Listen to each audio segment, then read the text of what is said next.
It's a great pleasure to be here, and thank all of you for coming. Really delighted to share this with you. Thanks also to Natalie and others who've invited other guests to come. Appreciate that very much. So, we're all fully aware that the demands of our modern work environment can cause a lot of stress. And a lot of people suffer from the stress and burnout. And there's not a lot of, doesn't seem to be a lot of skill present in the environment for dealing with this. And one of the reasons is that the true cause of stress has not really been well understood until now. It turns out that stress, emotional stress, is caused by a lack of ability to separate the circumstances from our reaction to the circumstances. And so we have, mostly people have an inability to do that, and this results in the stress. So when the circumstances and the reactions are really enmeshed, which is true for most people, and they can't separate them, the focus tends to go on the circumstances, but the problem really resides in the reaction. And so we need to learn how to not only separate the circumstances and the reaction, we also need to learn how to resolve the reaction part of it, and we need to learn how to do that so thoroughly and so completely that we then become available to deal with the circumstances in whatever way is appropriate. And rather than be stressed by them, we want to resolve the reaction so that we don't accumulate the stress.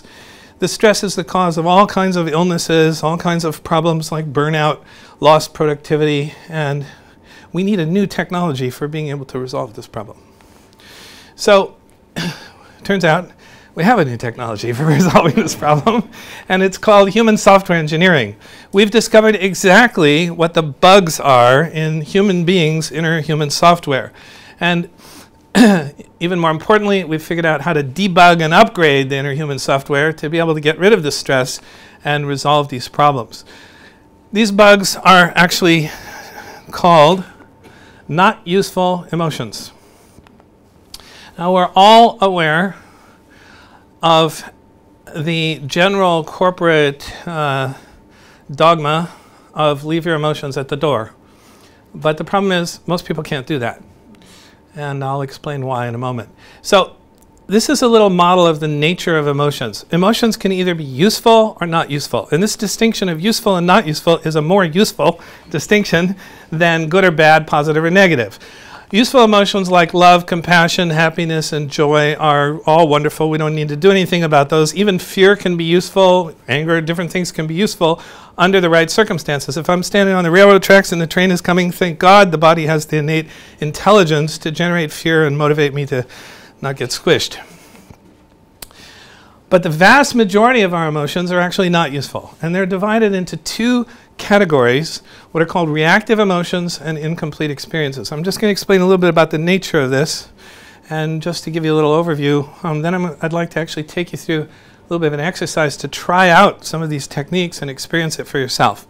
Because I could actually talk about it all day, and without giving you the experience, it'd be like talking about a taste of a strawberry all day. You never tasted one, it wouldn't help. And you got to actually take a bite. So we're going to take a bite in just a little bit. This is the overview. So reactive emotions are further divided into two subcategories. And what reactive emotions are they're emotions that are reactions to stories we're making up in our mind that don't exist anywhere other than in our mind. Expectations are when we make up something that we want life to show up a certain way, and this has nothing to do with reality. This is all just made up in our mind. And so we're setting ourselves up for being bummed out because it can't happen. It doesn't exist anywhere but in the mind, right? So when it doesn't happen, we've lulled ourselves into this expectation, into believing that it's going to happen. When it doesn't happen, we have our upset, whether that's anger or disappointment, frustration, sadness, etc., right? Everybody's familiar with all of this. Projections are when we're projecting the possibility of a negative outcome onto the future. This is what anxiety, fear, worry, panic attacks are made of. We're making up a story that something bad might happen, and then we're having a fear reaction to that story, right? So all of this whole category, are all emotions that we're generating about things that don't even exist. But interestingly enough, we're so deeply conditioned to do that that the intellectual understanding that we're doing that doesn't stop us. We still do it. Yeah? It's just like an automatic default response. We're in it without even realizing we're in it. Okay? We have one technique in human software engineering called the C technique. This stands for side entrance expansion. I'm going to teach you that today, and you'll experience how to extract yourself from the energy fields of this whole category of not useful emotions. The other kind of not useful emotions are incomplete experiences. These are things where the experience of something is just too much for us to process in the moment. And so it's overwhelming. We have a tendency to either suppress it or to collapse into it and get swept away into catharsis, okay? And or to choose our drug of choice and our addiction to completely mask so we don't have to feel it. We have one technique for dealing with this whole category called the core technique. Stands for center of remaining energy, which is a perfect description of how the technique is done. And I'll explain more about that to you. So the not useful emotions, as I mentioned, are what everyone is encouraged to leave at the door. But the reality is most people can't do that. They don't have the skill to be able to do that. And in fact, it's really just an encouragement to do more of what we're already conditioned to do, which is to suppress it more, right? But it doesn't work, unfortunately. So virtually everyone is trained in two highly ineffective methods of handling emotions, which are basically suppression and catharsis. And what's needed is to have a new third option, something that actually works, okay? So to debug your inner human software and completely eliminate the stress reaction, this is the third option that we want. In order to do that, what I'm going to do is take you through the experience, because like I said, intellectually understanding it's fine, but the experience is what we really want. This is one of the powerful things about human software engineering is we're introducing a whole new experiential dimension into things like coaching, training, these kind of things that adds a way of being able to experientially resolve the energy of these not useful emotions. And when the energy is gone, it flattens out and it's gone. I mean, literally gone. It doesn't come back. So what we're going to do is I'm going to guide you into one of our techniques called the GAP technique. GAP stands for Greater Awareness Place. And this is very, very simple. What I'm going to have you do is close your eyes in a moment, and I'll guide you through a simple process of noticing what's present when you sit quietly with your eyes closed. And the predominant thing that you'll be noticing is that you'll have thoughts going through your mind. And the thoughts occur in the mind in a background of silence. There's a very useful analogy. It's kind of like a partly cloudy day. You got clouds blowing by, you can see the clouds, you can see the sky. In fact, like this. Yeah? And it's so simple. You see the cloud, you look off to the side, and you see the sky. It's like, what could be easier, right? Just like that, we have thoughts going through our mind, and the thoughts are occurring in a background of silence. The thoughts are like the clouds, the background of silence is like the sky, and in order to access the background of silence, you just look off to the side of the thought, and there's the silence. Okay? So it's very, very simple. I'll guide you through it. Everyone will be able to do this. Just takes a couple of minutes. Okay? Ready to go? Here we go. Go ahead and close your eyes.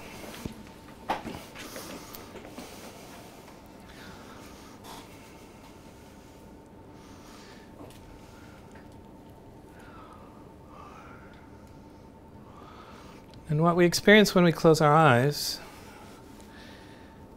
is you can obviously still hear sounds. You can feel your body sitting in the chair, your hands in your lap.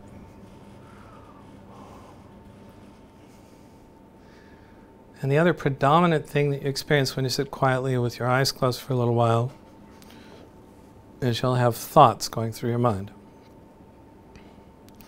So I'm just going to be quiet for a moment, and what I'd like you to do is just to notice the phenomena of thoughts occurring in the mind. We're not concerned with the meaning or content of the thoughts.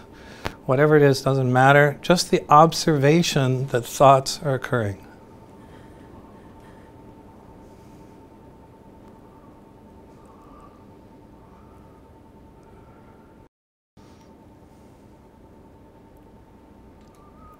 So by now I'm sure everyone's noticed some thoughts. What I'd like to invite you to do now is, as the next thoughts come, just look off to the side of the thought and notice that there's a background of silence in which the thought is occurring. It's a matter of just shifting your attention to noticing the background rather than having it being what it normally is, absorbed in noticing the thought. So go ahead and do that now. Now, of course, one of the first things that will happen is more thoughts will come along, and that's completely fine because we're not trying to get rid of thoughts. We're just noticing the background of silence in which the thoughts are occurring. So each time a new thought comes, don't concern yourself with the content or meaning. Just look off to the side of the thought, that new thought, and notice the background of silence again. And then each time a thought comes, just keep doing that.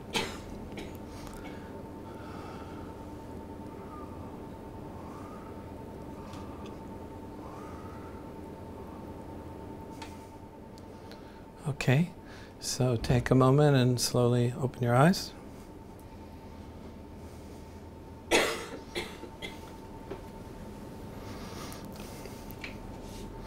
So there are two possibilities. Either you experienced the background of silence or you didn't. How many experienced it? Just about everybody. Anybody not? Or not sure? Not sure. Not sure. Yeah. One of the reasons we would be not sure is that to notice this quietness is a kind of unusual, different thing to do. And the reason for that is that all day long, every day, we're used to relating to things as objects. Yeah? We have the experiencer, we have the object of experience, and we have the process of experiencing it. But when we experience awareness itself, this is our awareness becoming aware of itself, interestingly enough. So it's awareness being aware of awareness. So instead of three things, there's only one thing. And it's abstract. There's no object there. There's no thing there. And we're used to relating to things as things. So in the beginning, it can seem kind of abstract. As people describe their experience, you may be able to relate to it, however. What was it like? What was it like to be in that state? Obviously, it's quiet, but what else? Calming. Relaxing, calming. Yeah, absolutely.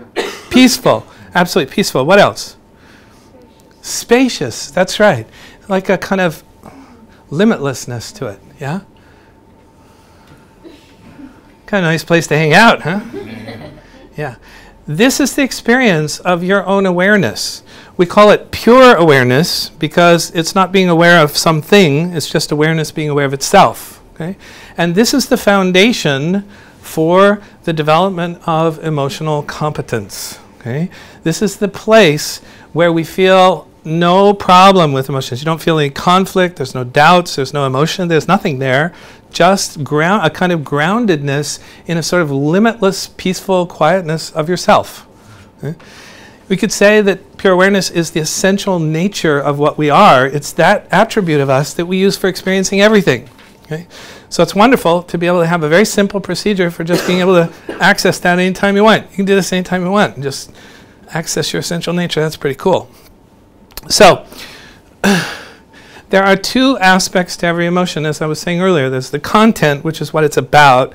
If you're angry because something happened, and the focus usually goes on the circumstances and the content. And also, most therapeutic approaches to dealing with emotions focus on the content. And this is why they're not particularly effective. I mean, we all know people who've gone to traditional, hope there are no psychologists here, forms of therapy. And for years, and still have their problems, right? We all know people like that. And unfortunately, it's just not a particularly effective approach. In human software engineering, we deal with the energy. The energy is the charge. The energy is the sensation of the emotion that gives it life, okay? And when that gets resolved and there's no more energy, then the content flattens out and basically the whole thing is gone. So, if we focus on reactive emotions, how many of you get fairly stressed on occasion? Everybody. Okay. So what I'd like to do, if you'd like to learn it, is to show you a technique for how to resolve stress on the fly in the moment. So when you're in a stressful situation, you can extract yourself from the situation and resolve the reaction. Would you like to learn that? Fabulous. I thought you would. So I'm going to teach you this technique called the C technique. Now, the gap technique that you just did is analogous to a partly cloudy day. Okay? Those of you who didn't experience the quietness is probably because you had lots and lots of thoughts. Yeah? When you're having lots and lots of thoughts, these thoughts are being generated by a significant volume of not useful emotions, typically reactive emotions, that are present, and maybe stresses in your life, different things you have to deal with, you're concerned about, you're thinking about, and they tend to fill up your mind. It's kind of like that, yeah, like a mostly cloudy day, right? And so when we're dealing with a mostly cloudy day, we're dealing with the energy of the reactive emotions. The reality is the energy of these reactive emotions is generated in the body, but it radiates out into the space around us, and it kind of surrounds us and engulfs us. And everybody's familiar with this. When you're anxious, when you're angry, when you're frustrated, disappointed, you just feel like you're kind of in this cloud of stuff, and it has a particular quality to it, and you're inside of it, viewing the world through that.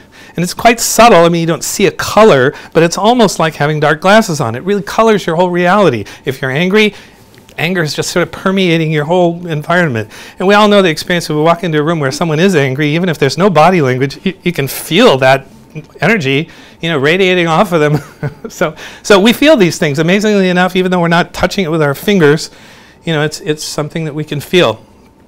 So typically the energy looks like this.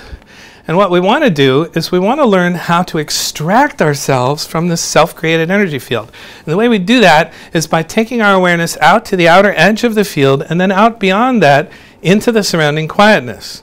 The energy field is like the energy field of the thought that you just looked off to the side of to access the quietness. It's just bigger.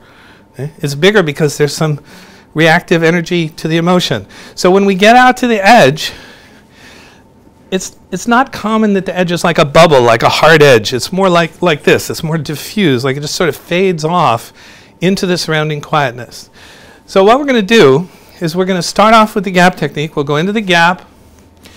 And in the gap, what I'm going to do is just have you think about something that's stressful in your life right now. And immediately, because we're in that kind of quiet openness of the gap place, immediately you'll be able to feel the charge of the not useful emotion that's driving the stress, that's creating the stress. Okay? What we're going to do then is shift to the C technique, because that's going to be very likely the right one. And I'll guide you through the process of going out to the outer edge and then into the surrounding quietness, and then there are some additional steps that allow you to completely resolve that. And then we'll come back and think about the stressful situation again, and you'll find there's no stress. Okay? So that's the procedure. Everybody up for that? Yep. Here we go. So go ahead and close your eyes. We'll start with what you just learned a few moments ago with the gap. So take a few moments to notice your thoughts. And when you're ready, look off to the side of the thoughts and just notice the background of silence, quietness in which the thoughts are occurring. And just so I can manage the group process, when you feel like you have access to that background of silence, raise your hand. Terrific. Very good.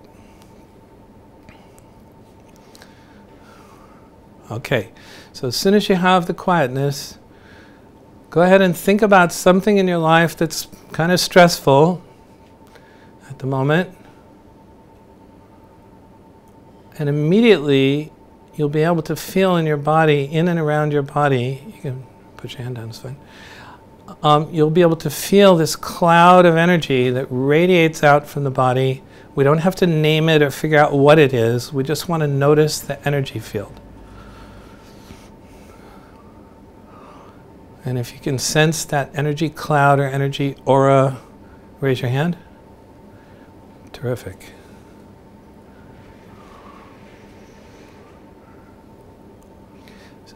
So now the instruction is very simple. We just go see how big the energy field is. And the way you do that is let your awareness move out into the space around you further and further. We're looking for the place where the energy fades off into the surrounding quietness. And our interest is in that quietness.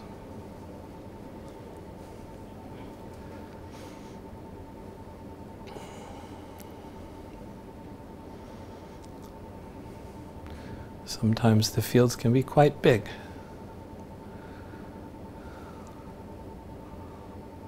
When you do sense the surrounding quietness, raise your hand. Very good.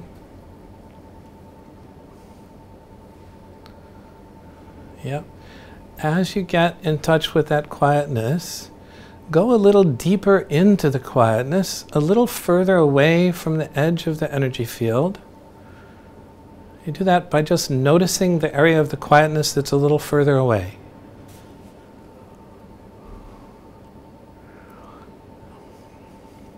And this helps to clarify the distinction between the energy field and the surrounding quietness. It's easy to do that. Now go much deeper into the surrounding quietness, way far away from the energy field, deep into the quietness.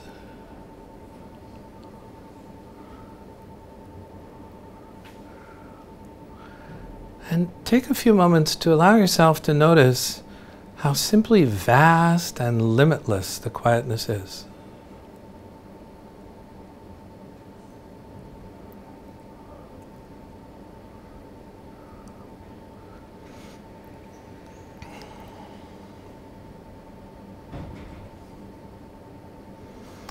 Now, if you look back at the energy field of that reaction to the stressful situation,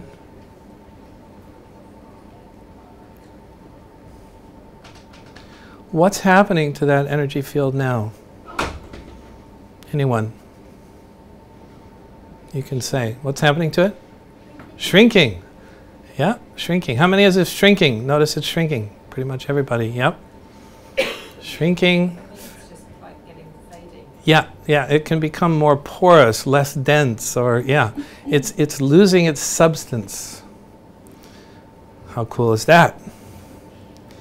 Now notice also that the whole picture has changed. Now that you're outside the energy field, you can see the whole thing in a completely different light. And if you just have a look at the whole situation, you will see that the stress reaction that you've been having has been a reaction to some kind of story that's been running in the background.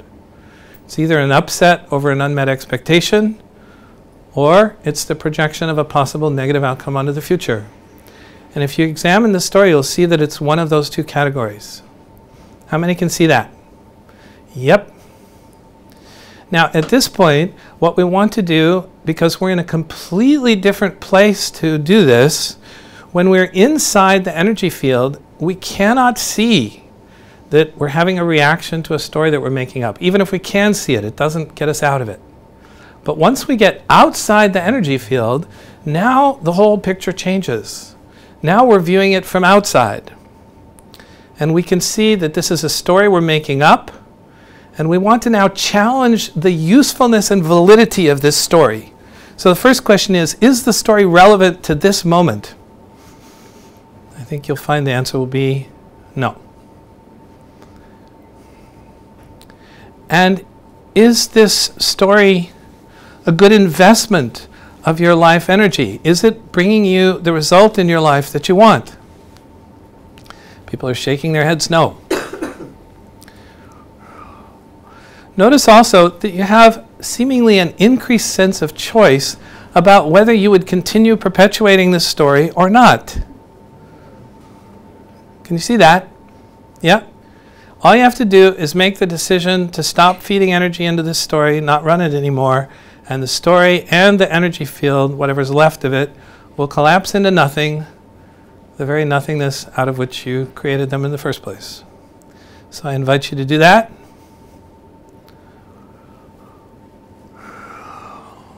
And when the energy's gone, then you can open your eyes.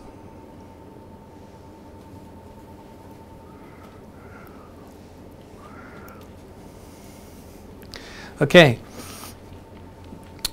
What I'd like you to do now is something that we call a provocation test, because we want to make sure we got it. Yeah? It's very simple. Just think about the original situation about which you were formerly having a stress reaction, and see if there's any reaction left. What do you feel instead of the reaction? It's probably a sense of kind of neutrality. Like, yeah? It's not jubilance. We're not looking for that, actually. We're looking for neutral. How many feel that? Like a, look at that, the whole room. Wow. So, now you know how to get rid of stress. It's so simple. Sorry, can I ask, is there a way that you recommend that you do that? Because it's quite hard when you're in it to take yourself out of that. This is the main problem with this whole field, is this stuff is so insidious because we're so used to tolerating our suffering. Yeah? So what I would recommend is that you get trained in how to do this, so you can learn to do it and do it really well. I mean, wouldn't it make sense to be good at this? Yeah. There are techniques to learn to be able to recognize it, to be able to determine which technique to use, whether you're done or not, whether you have a backup copy stored someplace, you know. There are all kinds of things that can be learned, and so we have training programs to train people to do that. Yeah, yeah. Okay? So any questions about that? Comments, experiences to share? Yes? I'm just going to ask, applications obviously for business would be things like when you are clearer, less emotional about things, you can make better decisions. Absolutely. Carry out your work more effectively. I'm assuming this is what happened after you did it.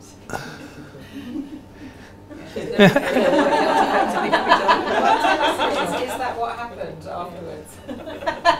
No, she actually went into an excitement reaction. I think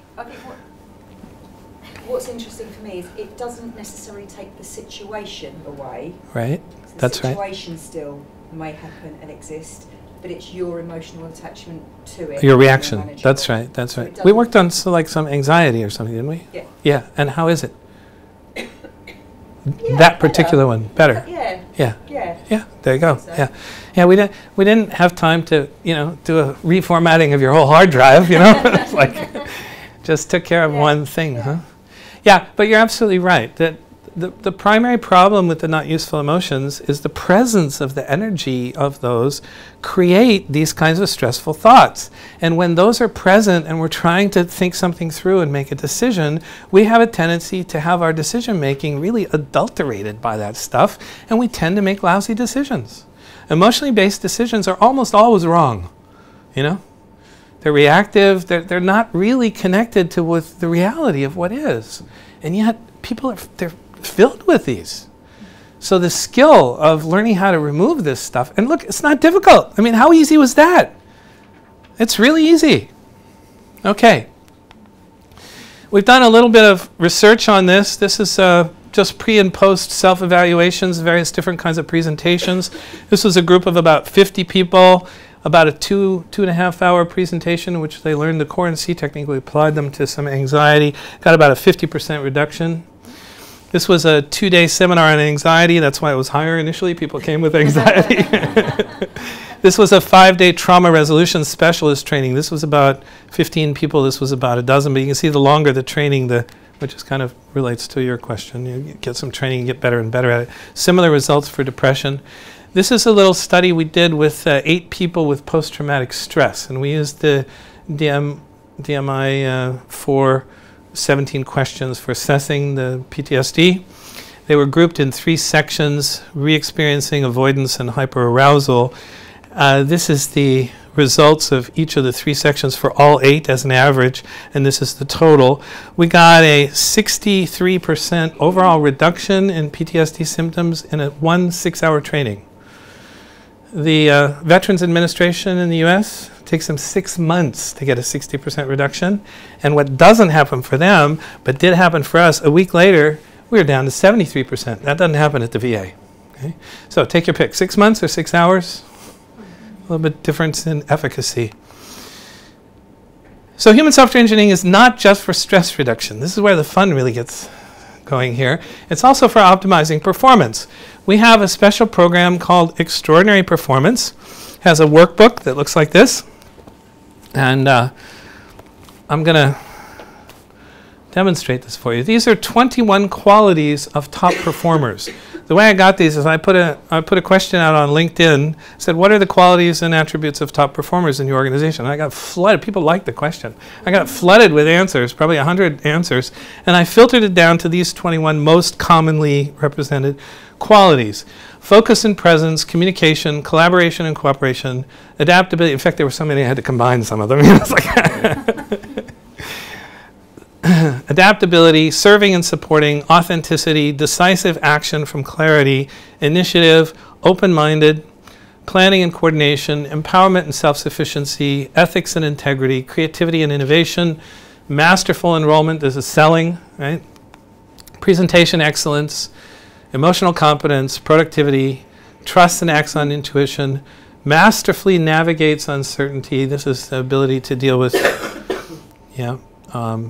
ambiguity, thinks outside the box, and stays balanced under stressful situations. Now, even top performers are not at 100% for all of these. In fact, not even necessarily any of them. They're just better than other people, right? So this is a model of 12 insights into the nature of our pre-verbal conditioning and also what it's like when this conditioning is gone. This is the representation of when it's gone. Okay? So this is what it's like when we clear up all those 21 qualities. The person would be able to sense and embrace opportunity, have optimal clarity and timing, be a self-reliant contributor.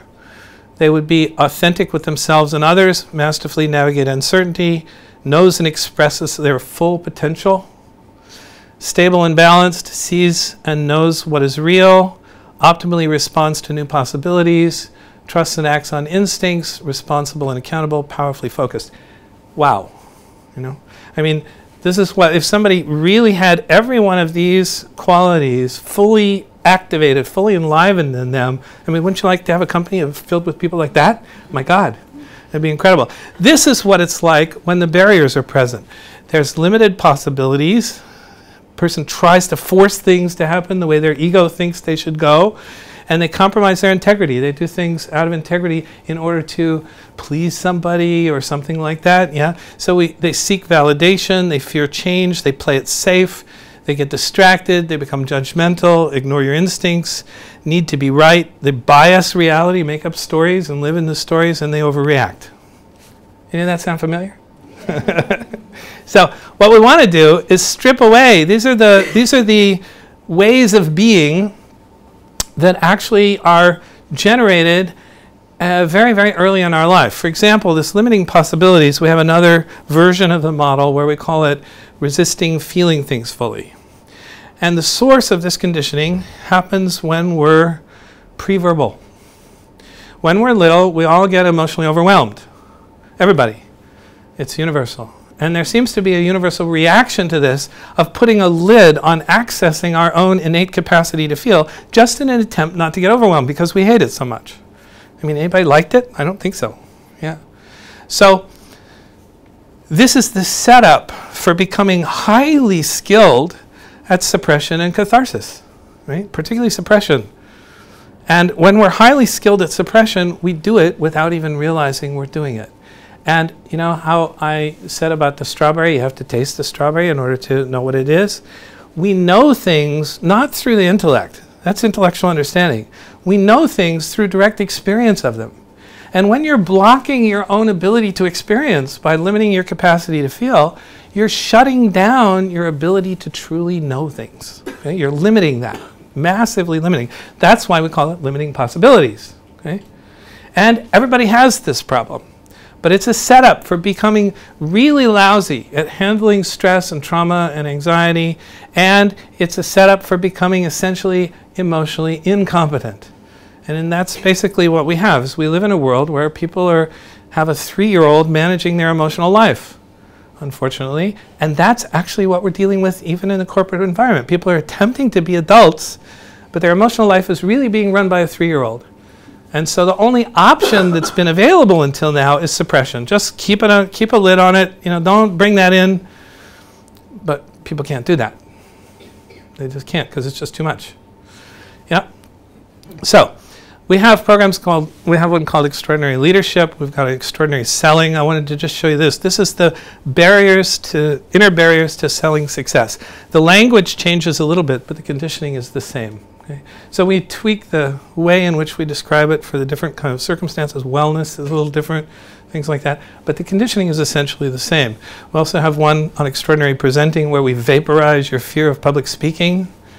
I've written a book on that. The one in selling, by the way, this is vaporize your fear of rejection. I've written a little book on that too. And yeah, we also have custom designed programs. We even have digital apps that interactively guide you through the techniques. So you sit there with your iPhone and the button is really big. So you click on start and you close your eyes. It gives you the first instruction. It says close your eyes. Well, what do you do now? Well, the button's so big you can sit there and tap it with your eyes closed, and it interactively guides you through the techniques. Very cool. We have it both on an iPhone app and web app. They're actually both being redone at the moment, so they're not available. You won't find it in the iTunes store at the moment, but we're redoing them and putting them in some new contexts for application actually in the corporate market. So what I wanted to do was back up to this and give a little demonstration. How are we doing on time? We're good? Okay, good. Okay, great. So I wanted to give a little demonstration of how this extraordinary performance program works, because it incorporates several of the tools of human software engineering that I haven't shown you yet, that I'll introduce to you now, one of which we call the Precision Intuition tool. And the Precision Intuition tool is a way of being able to compare our cognitive database with our experiential database. Now we know the experiential database is where our knowing resides, right? This is where we know things. Cognitive database is where we put things into order. We give them names, we put them into categories, we put order to things. This is what allows us to feel sort of comfy with it, yeah? So what we want to do is we want to have a congruence between what we think and what we know. Because when there's a lack of congruence, when there's a discrepancy, this creates an inner conflict. Yeah, it creates a conflict because we think we want to do something, but our knowing is saying, no, no, don't do that. You know, how many of you, for example, have had the experience, you have an intuition and you don't follow it, and later you find out it was absolutely spot on and you could just kick yourself for not following. How many of you had that? There you go, that's it. That's exactly what I'm talking about. Everybody's got these. These are inner conflicts. Yeah, and even the ability to recognize what's an intuitive thought and what's a conditioned response, emotionally reactive thought. Most people don't have the skill of being able to make that distinction. Okay, so we need a new technology for dealing with that. So we have it, and it's called the Precision Intuition tool, which is a renaming of something some of you are familiar with called kinesiology or muscle testing. And what we do is we present something to the body, some statement, and then we check and see whether there's a congruence between that statement and what's in the body or not. Okay? And we use this in a sophisticated way to quantify. Yeah, my name is Mickey Mouse. She loves it. We use this in a slightly sophisticated way. It's actually quite easy to learn how to do, and we teach it in such a way that it becomes extremely reliable. And we use it to quantify on a scale of 0 to 100 how, just on average, where someone is for each of these attributes. So if it's focus and presence, is the person at 100%? Very uncommon that they will be, okay? Maybe they're at 65 or 73 or someplace else on the scale, but we can quantify that because the body knows, okay? On average, where are you at? So we can do an assessment of all 21 of these qualities in about 3 minutes using this tool. And this will tell us exactly where the person's at, where their biggest needs are for development. And then we can take one, usually the person gets to pick. We use the testing to determine whether the testing should do it or whether they should pick. Usually they get to pick. Typically people pick the lowest one. And so what I'd like to do is to demonstrate this with someone and just take you through the assessment process and then take whichever one we're going to take and then take it up to 100%.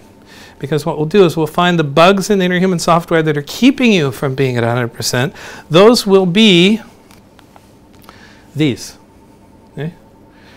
And then we'll use the techniques, core and C technique, to strip out the not useful emotions that are at the basis of these that are causing this stuff to not be at 100%. and drive it up to 100%. Who'd like to be the demonstration person and have the, well, you got your hand up first. Come on down, sister.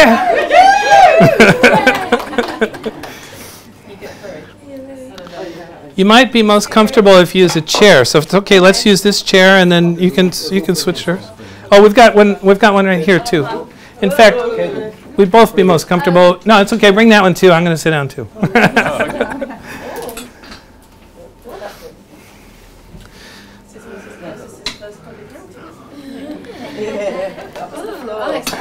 You know, I fully realize that it's a little odd to bring the body into the corporate environment, you know, but we need to, because the reality is that the bugs in our inner human software exist as conflicts between the cognitive and experiential database. If we don't bring the body into the picture, we have no way of actually getting access to the bugs, right? Because the bugs are not the content. The bugs are the energy, right? And the energy exists in the body, in and around the body.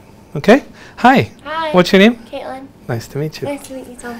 Okay, so what I'm going to do is open this to the index of attributes page, or a couple of pages of introductory information, and we're going to just go through here. And first, what I'm going to do is to create what we call rapport with the form of the precision intuition tool that uses her arm, her muscles, so that she can experience it. Okay, so let's have your arm. What I'd like you to do is to just point there, and I'm going to push down on your arm, and I want you to not let me push you down. Okay, hold strong. Exactly like that. Perfect. Okay, and now we're going to use this to see how your body responds to different things that you say. Okay, and what we'll be checking for is whether there's a congruence or discrepancy between what you say and what's in your body. So please say the word yes. Yes. And hold strong. Okay, strong response. This means she's congruent with yes. Everybody likes yes, no problem. Okay, now please say no. No. Hold strong. Not so strong. Okay, so we don't like no. Yeah, nobody likes no. Okay, and your name is? Caitlin. Caitlin. Say my name is Caitlin. My name is Caitlin. Hold strong. Great, so she has a congruence with her name. This would be typical. She's been called Caitlin a million times. Okay, say my name is George. My name is George. Hold strong. And she can't hold it strong because there's no congruence. Okay, so it's very simple. Now we have a rapport. She can sense what a strong response feels like and what a weak response feels like. Strong response, muscles can only contract or not. That's all they can do. They're a nice binary system. So it's a great method to be able to get access to the information. So if it's okay with you, what I'd like to do is do this testing I'm about to do on myself using the smaller muscles of my fingers. This is the Wi-Fi version of the testing. Okay? Cell phone version. It's okay with you? Yeah. Okay. So it's okay with you. That's access to your database. So the first one is focus and presence. I'm just going to do this very quickly, not explain it in detail, but just so we can get it done. It'll take 2 or 3 minutes. And it can also be done with one hand, either this way or this way. Once you learn it, it's easy to do. So focus and presence. We have a pre-column and a post-column. Post, we want to get up to 100%. The pre-column is what I'm going to fill in now. So focus and presence is more than 50, 60, 70, 61, 2, 3, 4, 5, 6, 66.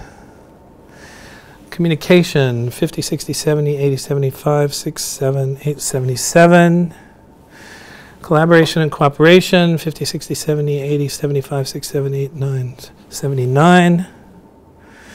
Adaptability, 50, 60, 70, 80, 90, 81, 2, 3, 4, 5, 6, 7, 87. That's good. Serving and supporting, 60, 70, 80, 90, 81, 2, 3, 4, 5, 84.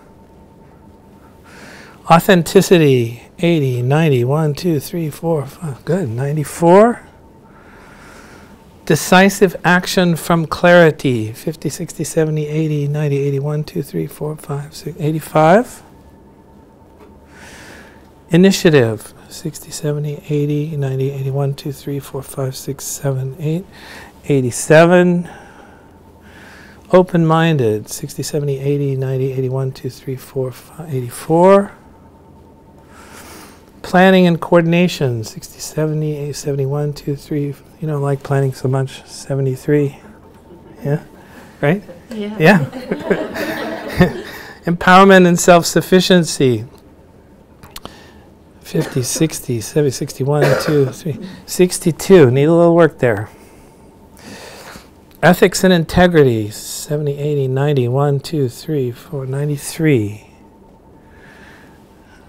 Creativity and innovation. 60, 70, 80, 90, 81, 2, 3, 83. Masterful enrollment. This is like selling. 50, 60, 70, 61, 2, 3. You don't like selling. 62. Presentation excellence. 50, 60, 70, 80, 90, 81, 2, 3, 4, 5, 6, 86. Not bad.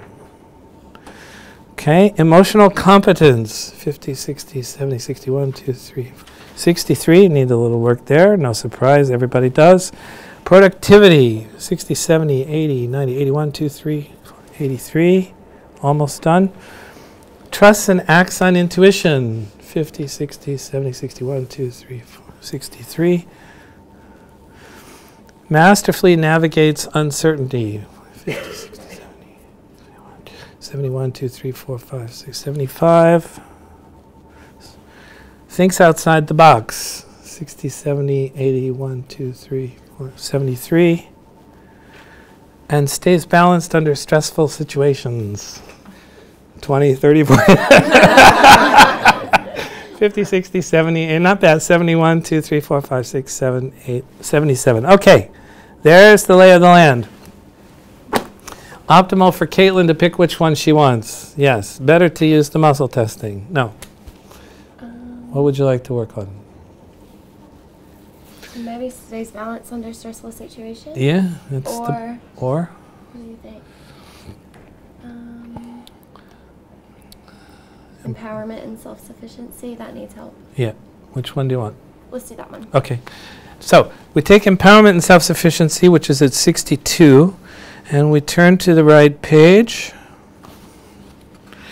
in the manual. Empowerment and self-sufficiency. We put 62 as the starting point. And now we have a place to determine the number of barriers. So if she's at 62%, we're missing 38%, right? And there's something causing that lack. And the something that's causing that lack are these conditioned, deeply conditioned, learned behaviors. Very insidious, difficult to find, but now we have the moxie on them. We can find them, okay? So there are 1, 2, 3, 4. There are 3 barriers. And now we'll turn to this model to find them. Okay, so the first one is in compromising your integrity. Yes, just using my intuition. It's one of the things that this does, by the way, is as you learn it and use it, it cultivates your intuition like nobody's business. Just phenomenal. So it's one of the surrounding 3. No, it's just compromising your integrity. So what we do at this point, we should find them all. No, we'll just start with this one. What we do is we describe the nature of the conditioning. This is part of the training. You have to learn what the nature of the conditioning is. And so I'll explain it to you, and then we'll see how this is getting in the way of your empowerment and self-sufficiency. Self-sufficiency means you're grounded in yourself. You don't need anybody else. You're powerful. You're independent, right? And when you're compromising your integrity, you're not doing that.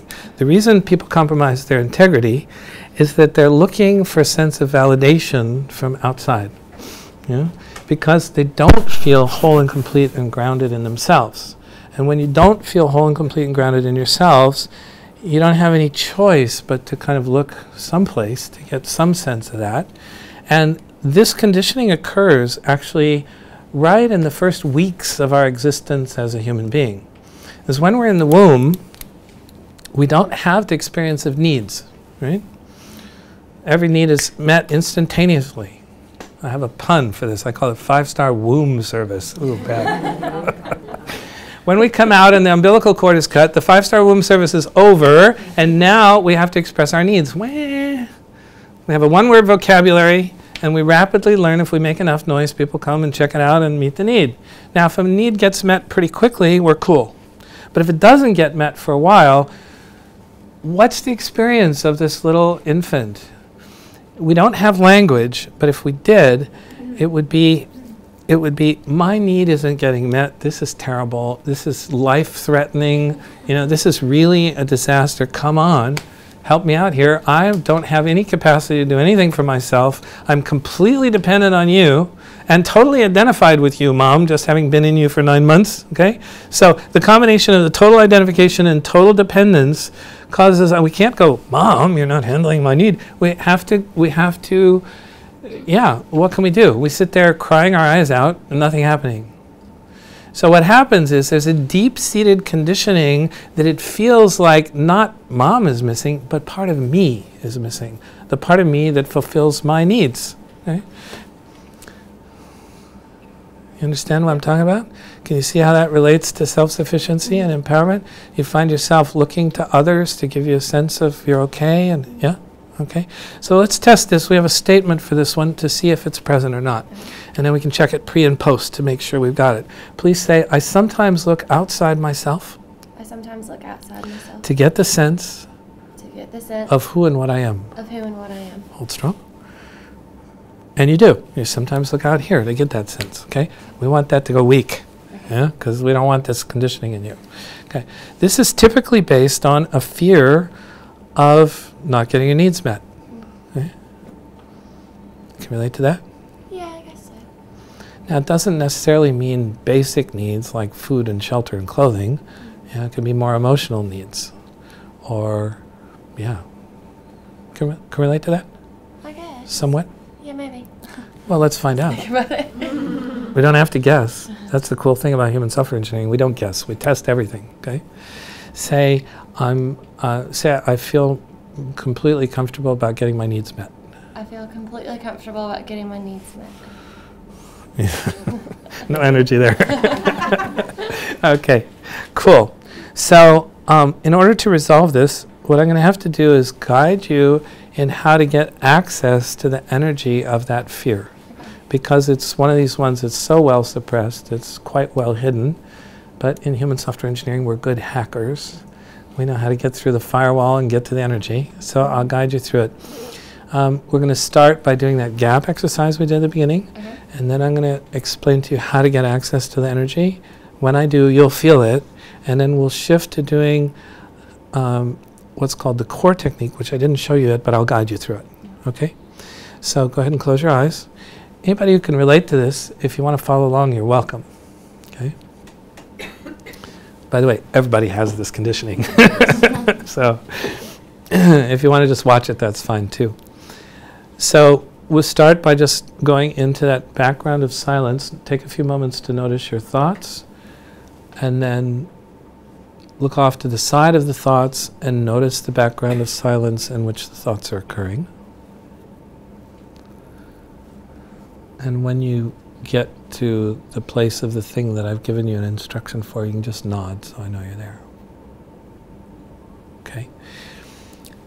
And now we're just going to ask the body to show us the energy of this fear of not getting your needs met.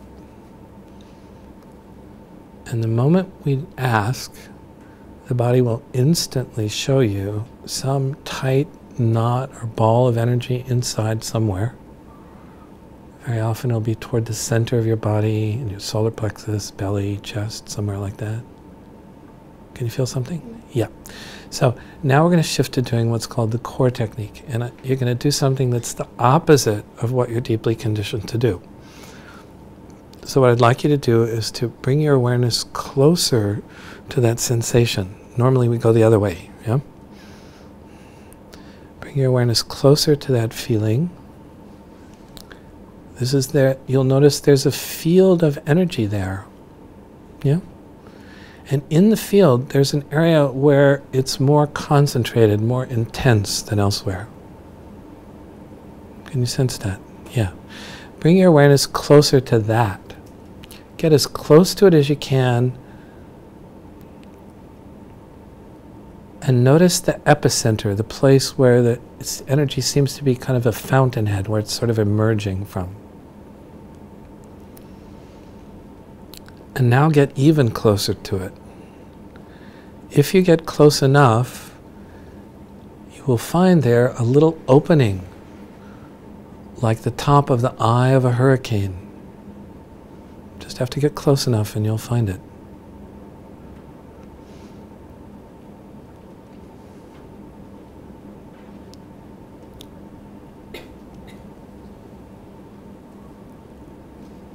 Get a sense of that? Yeah? So, as you get closer and closer to that opening, it will get bigger. Yeah, like magnification. This is doing what we call the Google Maps thing. You're clicking in closer to get magnified view. When it's big enough, dive in and just float down the vortex that's in the center of this energy field until you come out the bottom. Yeah? Didn't take long. And when you come out the bottom, the experience changes. It kind of opens up into that same quiet spaciousness of that background of silence. Yeah? You feel that? And notice how the energy sort of dissipates and moves away. Yep. Very cool. Okay. So you can open your eyes. Good. Okay. So let's check and see. So this particular energy is completed. The experience of it is completed. Hold strong. Okay. There's some backup copy or something we missed. No. Okay. Cool. So this should have solved this particular one, and we can check it by doing the same statement we had before. Say, I sometimes look outside myself. I sometimes look outside myself To get the sense of who and what I am. Of who and what I am. Hold strong. Wonderful. This is good. No more. Okay? Cool. This is very good. So just out of interest, let's see how much up the scale that takes us. We were at 62 to start with. This particular barrier, which is now gone, this bug in the inner human software is wiped off the hard drive. And this will take us up by 5, 6, 7, 8, 9, 10, 11, 12 points. So we're now already up to 74. This is a huge improvement in 10 minutes. Yeah? Okay? Let's take the next one. So the next one is over in trying to force an outcome, and it's called overreacting to circumstances. You don't do that, do you? Do I need to explain it? No, I know that one. Okay. This is where we, I was mentioning before about having expectations. We create an expectation, and then it doesn't happen the way we want, and then we have our reaction. Okay. Now, why do we create? I should do it that way. Why do we create expectations in the first place? Okay. We do it because we're attempting to get some control of our life. Right? We create the expectation in hopes that we can coerce the universe into doing it the way our ego thinks it should be done. Of course, it never works, but if you watch movies like The Secret or things like that, it'll encourage you to do that. These are movies that are made by people who are still lost to their ego, by the way. Okay? So when you are making up these stories, you lull yourself into the illusion that you're in control because you think it's going to happen like that. You start believing your own story, right? Only to discover when the time comes, didn't work. And then you have your reaction. Does it make sense? Yeah? Does it make sense to everybody? Yeah. So the habit of doing this is actually coming out of the fear of uncertainty. Now the reality is everything's always uncertain. That's how it is. But uncertainty has a bad rap. It's like negative because we've had many experiences where we get something comes out of the blue and really is painful or disruptive, and we associate those negative experiences with uncertainty, and so uncertainty has this kind of negative connotation. But uncertainty is not positive or negative, it's just uncertainty. Okay? What we want to do is we want to shift from the terror of uncertainty into the wonder and delight of uncertainty. Wow, what a notion. Wouldn't that be cool? Yeah? Isn't that great? So this would allow us to not have to create the expectation in the first place because we're not having to mitigate the uncertainty in hopes of being in control. The reality is control is a total illusion. There is no such thing as control. Right? Okay? All right. So what we're going to do is we're going to debug now the fear of uncertainty, which is at the base, and we'll try it. Okay? Say, I easily maintain equanimity under all circumstances. Easily means what? Equanimity means evenness, calmness, right? Okay. Okay, it's a wonderful word. I easily maintain equanimity. I easily obtain equanimity. Maintain equanimity. Under all circumstances. Under all circumstances. Hold strong. No way. Just say, I remain calm when things are stressful. I remain calm when things are stressful. It's easier, okay? Same problem, okay? All right. So the root of the problem is the fear of uncertainty. Just like what we just did, I'm going to guide you through it. This is a C technique energy, one of the cloud ones, okay? It has both energies, just C. Okay, great. So go ahead and close your eyes. We'll use this technique again for eliciting it that I showed you. It's actually called GPS. Kind of works like a global positioning system because it shows you where it is, but it actually stands for Gentle Provocation System. Okay? So go ahead and take a few moments to notice your thoughts and notice the background of silence in which the thoughts are occurring. When you have that, give a nod.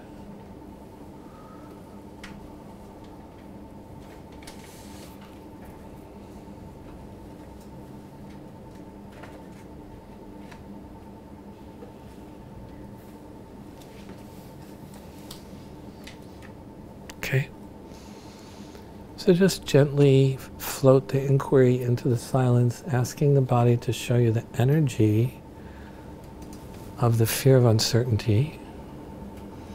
And it's going to be one of those big clouds or auras of energy, likely to be pretty big, but the energy will radiate out into the space around you and just kind of engulf you.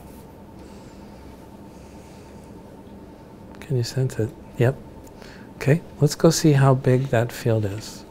Let your awareness move out into the space around you further and further. We're looking for the outer reaches of the energy field where it fades off into the surrounding quietness.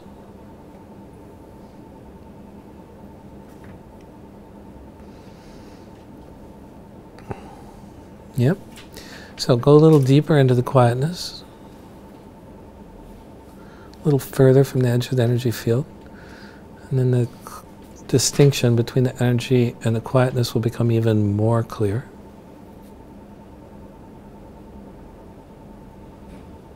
Got that? Okay. Now go really deep into the quietness like we did before. Way far away from the energy field. And allow yourself to notice how simply vast and limitless the quietness is.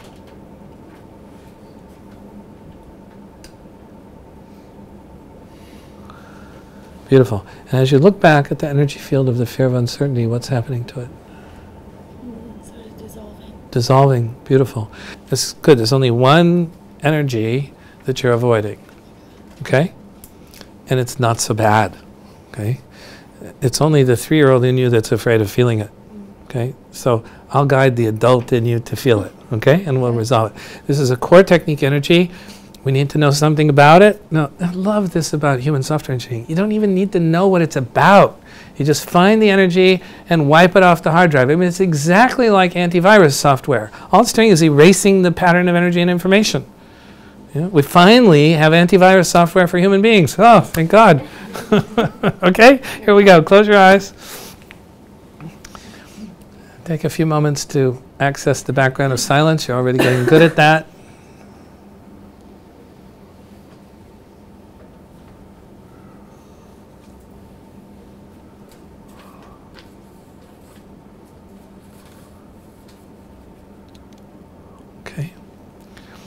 Ask the body to show you the energy of whatever this is that you've been avoiding that's causing you to get distracted. And pretty much immediately the body will show you some tight knot or ball of energy. Might be a little painful. Yeah, you got it? Okay. So bring your awareness closer to it.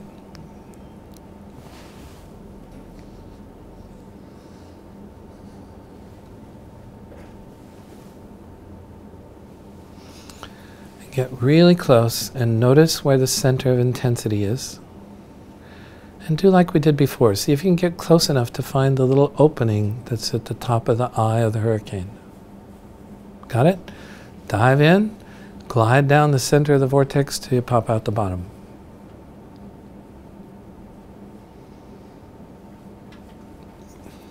Ooh, you're getting good at this. Okay. She's doing it correctly. Yes. Okay, when the energy is dispersed and gone, you can open your eyes. You, by the way, are a perfect demonstration candidate, I gotta tell you. Really good. Okay, so let's take a look. Say, I distract myself so that I don't have to feel something. I distract myself so I don't have to feel something. Yeah. Let's flip it over and say, it's easy for me to stay completely present. It's easy for me to stay completely present. Wow. Fantastic. Okay, so we now are at 100% we're now at 100% for empowerment and self-sufficiency. Yeah. Say, I'm empowered and self-sufficient. I'm empowered and self-sufficient. There you go. Very good.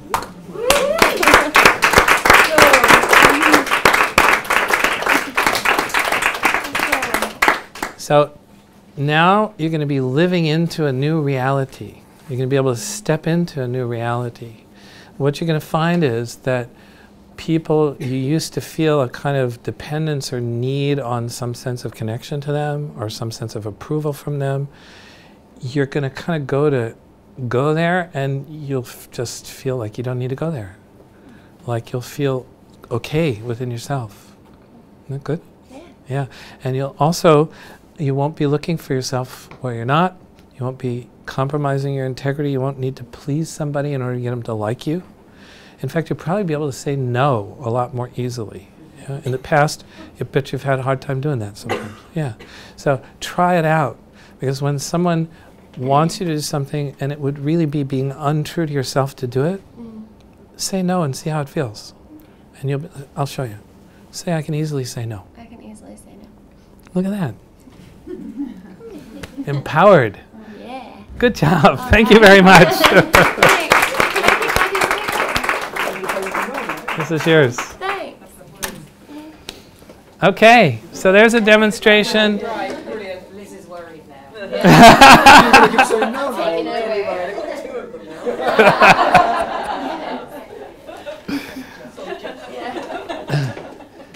So just imagine if everyone in your organization was operating at 100% for all 21 of these qualities. OMG.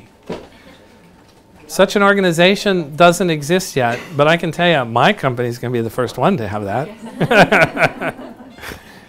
And I'm sure there will be numerous companies following suit as the word gets out about this wonderful new technology. Any questions about that? Yes? What's that thing?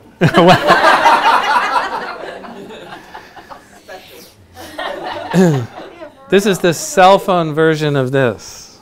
Okay? Yeah. You see, we're all radiating electromagnetic field energy out into the environment. So I'm picking up everybody's energy. You're picking up everybody's energy. Now, normally, that's too much information, right? It's sort of like the radio in your car. You know, you're picking up all the stations. And if they all were allowed through the amplifier, it'd be cacophony, and you wouldn't be able to hear anything because it'd be just a total noise, right? So you have something called a bandpass filter. And the bandpass filter only allows one station through. Okay? We have a bandpass filter built into us, and it's governed by a tuner. The tuner is our intention. So if I have the intention to test for you, it means I filter out everybody else, and I'm just allowing only your information to go through my bandpass filter and amplifier. This is the amplifier. Okay? The muscle's response is an indication that I've got congruence or not. See? And so when I'm testing for her, I'm filtering out everybody else. I'm just testing for her. Even me, I'm filtering out me. Okay? And so I get her information, and then I can tell whether there's a congruence or non-congruence. It's not complicated, actually. And anybody can learn to do this. The only thing that tends to get in the way is when you don't trust yourself. But in our training, we debug people for the fear of punishment and the fear of confrontation so that they can trust themselves. And then they can do it reliably. Cool. Yeah, it's very cool. It's a wonderful tool. Next to the pure awareness techniques, the core and the C technique and so on, next to those, this is like precious. Really, when you use it properly, it's incredibly valuable. And you only use it with people's permission. You don't hack into people's systems. Yeah. Good question. Any other questions about that? Yeah. Is your bandpass filter the same as another individual who would be trained in the same way? No, everybody's unique because they have their own range of background. So the way a session might progress between like one of my dream team coaches and me, it would have a lot of similarities, but it would always be uniquely an expression of the combination of those two people. Yeah. So if two of you did that same exercise with Caitlin, you might do the count differently. I might do it slightly differently or even quite a bit differently, but the result would be the same. We'd get to the same end result. And the end result would be she'd be at 100%. This goes a little bit against our sort of objective scientific methodology thinking. It's allows for the presence of a lot more individuality and subjectivity, but it's precise subjectivity. It's actually even more reliable than objective studies. We do have some double-blind, placebo-controlled, randomized crossover studies planned for some of our work that'll start happening in the fall. So we'll have some of that kind of data too. But what we find is that the end result is very reliable. People get the results and they don't have a problem with having there be a subjective element to it. Yeah? How long does the effect last? Well, she could hire parents, become clueless, go back and try and re-implant some of that early childhood conditioning, pre-verbal conditioning, but she's not likely to do that. So typically the results are permanent for that issue that we've worked on. That doesn't mean she doesn't have other bugs in her inner human software. We've been in the not useful emotion accumulation business all of our life because we've been operating with that conditioning of resisting feeling things. And so we've been amassing, there's a backlog to be dealt with. But that particular topic and those particular issues we dealt with are permanent. Checking people several years later with the testing and also them reporting their experience seems to last quite permanently, and people get inspired to want to do more. Very good. Good. Any other questions? Can you just talk a little bit about the background of muscle testing? So is there a lot of research? Has it been tried and tested? Because I can imagine it was originally developed in the field of chiropractic by a guy named Dr. Goodhart. He was in the Washington State area in the U.S., and then he trained up lots of chiropractors, and they loved it. It became very, very widespread. It's been in use for, I think probably 50, 60 years. And then other people learned it and adapted it and started to do it in different kinds of situations. There has not been a lot of research on it because it does have a subjective element to it, and some of the studies that have been done to disprove it have taken out of it some of the essential ingredients that actually make it work.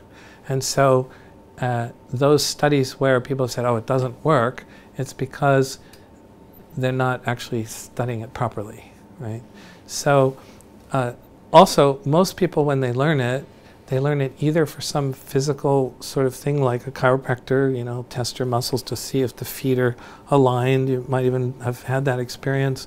And this is a fairly simple application of it. In our applications, it's a little more sophisticated, and so we go to greater lengths to ensure that the person who's doing it can do it without being biased, so that it's just completely reliable, no agenda. Yeah, so it's in the training. And then a follow-up question on that is obviously what can be the effects in a business environment of what you do here? So I know there's an Amex example you may want to talk about. So yeah. It's a very interesting one, I think, for people who are focused and thinking about this from a business perspective. One of the programs that we have that I mentioned is the extraordinary selling. And at the heart of it is this vaporize your fear of rejection. American Express back in 2000, some woman there read Samuel Goldman's book on emotional intelligence, and she got turned on about that. And she did a study with 50 financial planners, and 50 who didn't take a training and 50 who did, and then they compared their results, and they found that the ones who went through the training got a 2% increase in their client acquisition, which doesn't sound like much, but in financial planning it translated into millions, and so Amex instituted the training across the board. Well, this is a very sort of bonehead, superficial, emotional intelligence, just be aware of your feelings and, sort of basic things.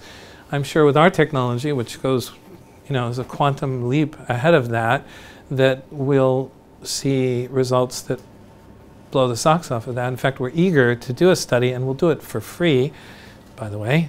We're looking for an appropriate candidate who has a large sales team who would like to see the impact of this on their sales team. We're interested in that data, because when we get that data, get it published, the phone is going to ring off the hook. So we're eager to do that. We can also custom design programs to meet any kind of requirements that a company has. So Liz and I have been talking about that there's a big need for a stress and burnout prevention, particularly with women in this environment. As you get up into the late 30s and 40s, many of them leave. They're just stressed out by it. And as you could see from the first thing we did, stress is really not about the circumstance, it's about the reaction. Right? And the lack of skill of extracting the situation from the reaction. And once you can extract it and resolve the reaction, it's just a matter of learning that skill. Then you can avoid the accumulation of the stress and avoid the burnout. So we're actually gonna develop a custom program for that particular market niche segment, and we can do this for virtually anything. Yes, question? I was about to say, so some of the programs I work on, the whole thing about this VUCA kind of world, the ambiguity, the uncertainty, the living through it, are there particular things you can design for that to teach people to get rid of that? Absolutely. One of the attributes of top executives who are good is a high tolerance for ambiguity. And that means an ability to deal with uncertainty, the very thing that we just did for her. And so, yes, it's possible to take every subtle aspect of that and ensure that all of them are dealt with, so that any aspect of uncertainty or ambiguity can not only be tolerated. You see, what happens when you're present to uncertainty is that in the presence, the clarity can emerge. When you're distracted by being fearful or upset about it, you don't have that clarity, and then you can't see the answer emerge. And so you just tend to make an impulsive, wrong decision, and then, there you have it. Try the next thing, maybe it'll be better. But it won't be, it'll be the same reaction. People mainly live as the product of their conditioning. That's the main thing that people do. I mean, you don't think that's true? Think about something that your parents did when you were little that you didn't like, and you swore to yourself when you grew up you would never do that. And now look at your life. There you are doing it. Okay? This is the power of conditioning. It's way more powerful than the intellect, it's way more powerful than the will. I mean, if I've got a virus on my computer, I can sit here and go, leave virus. It's not going to help, I can have an IT person show me exactly the code, how it's corrupting the files, everything. That's not going to get it off of my computer. I got to run the antivirus software. Right?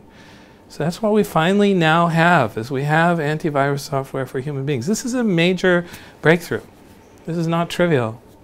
Human software engineers are going to become the best paid, most sought after, prized people in the world. It's going to become the top profession in the world. I mean, what's more important than this CPU? Far more important than that one. Yes? You know how there's loads of kind of physical impacts of stress, like, I don't know, like neck aches, backaches, things like that. Have you done studies to show that your stress removal kind of techniques can... Well, we haven't done studies, but we have endless case studies. Yeah.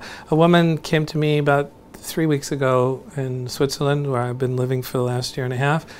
She was referred by someone who went through this training in Zurich that Liz was at.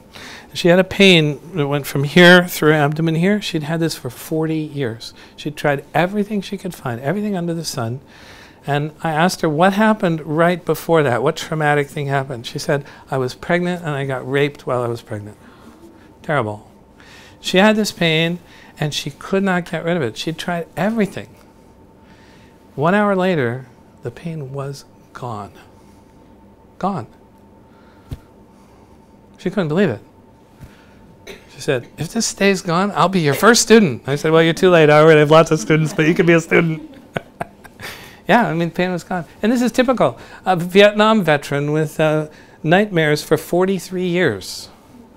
17 years of cognitive therapy at the Veterans Administration. Still had his nightmares. One session, hour and a quarter session, human software engineering. That night he slept 9 hours, no nightmares, first time in 43 years. Does it last? Yeah, I saw him a year and a half later. I said, how's your sleep? He said, ever since that session, 8 hours a night, no nightmares. One session. This is powerful stuff. And you don't have to have trauma in order to benefit from it. Like I say, we can do, we can do stuff that's about optimization, not just trauma and anxiety recovery. Okay? Thank you so much.